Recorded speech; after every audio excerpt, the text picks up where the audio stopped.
Shalom, shalom, bienvenue dans ce programme intitulé Les temps de l'Éternel. Moi, c'est Kakagad et si vous nous recevez chez vous, dites merci à l'Éternel Dieu Tout-Puissant qui nous accorde encore une nouvelle semaine, une nouvelle journée et une nouvelle vidéo. Oui, une nouvelle vidéo faite uniquement pour vous. Oui, pour vous, parce que Dieu vous aime et parce que nous vous aimons aussi. Malgré tout ce que vous seriez en train de traverser, sachez que vous êtes une personne aimée. Alors, nous prenons quelques raisons qui font de vous une personne non innocente dans le camp du diable. Parce que, souvenez-vous, la dernière fois, nous parlions d'un sujet intitulé l'innocence. Et nous avons dit, Dieu nous recommande de ne plus utiliser cette raison, ces mots, comme étant un prétexte pour justifier les épreuves dans lesquelles nous traversons.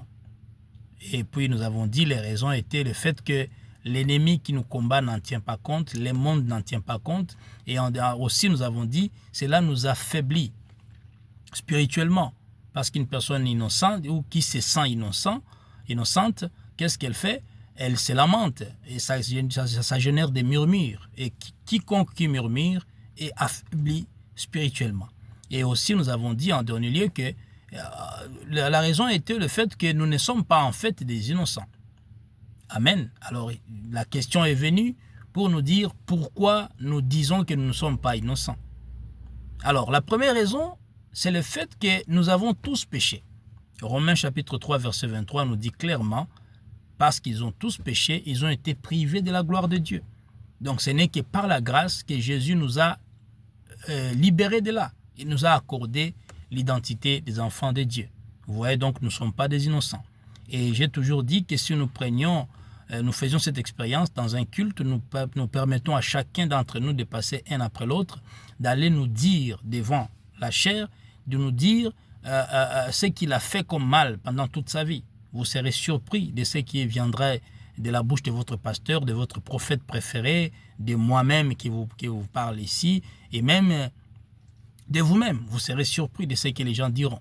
Mais ce n'est que par la grâce que nous sommes aujourd'hui enfants de Dieu. Amen. La deuxième raison, je l'avais dit précédemment, c'est le fait que vous appartenez à une armée, l'armée de l'Éternel, dans le royaume de l'Éternel. Ainsi vêtu de l'uniforme de la justice et de la casquette du salut, vous ne devez pas clamer ou déclarer devant vos ennemis que vous êtes un innocent. Non, vous êtes une personne wanted, comme on le dit en anglais. Vous êtes une personne recherchée par le monde des ténèbres. Et cela fait de vous une personne non innocente dans les camps du diable.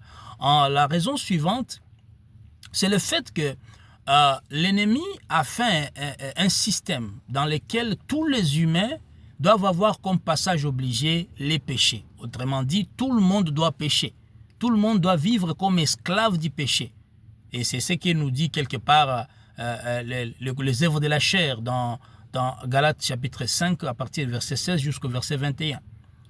Certains pasteurs, certains prophètes, je dis bien certains présidents, certains ministres, personnes d'une renommée internationale, certains scientifiques et personnes plus intelligentes, je ne sais pas de quelque niveau que ce soit, le diable les a fait esclaves du péché, esclaves de la corruption, de la drogue, de l'impudicité, des films pornographiques, des péchés de tout genre. Vous voyez cela? Mais pendant ces temps, vous et moi qui croyons en Jésus-Christ, nous avons soumis toutes ces histoires à l'autorité de Christ.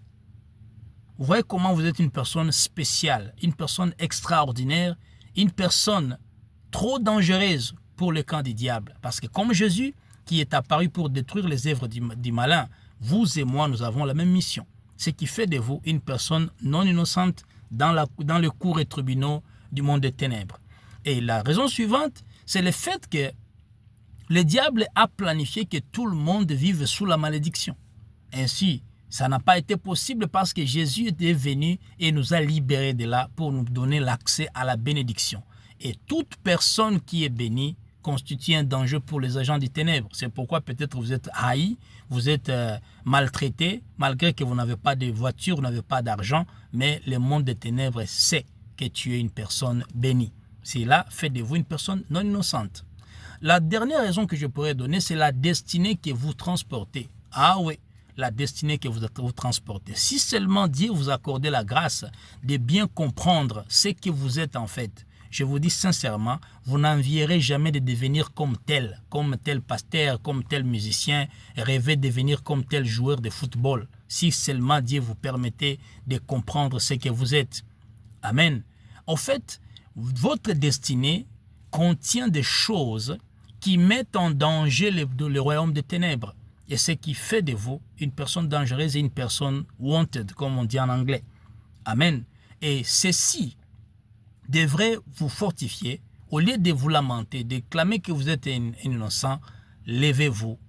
Utilisez les armes spirituelles dans Ephésiens 6, 12, 17 et vivez la victoire que Jésus vous a accordée sur la croix. Que Dieu vous bénisse abondamment et à nous revoir très prochainement.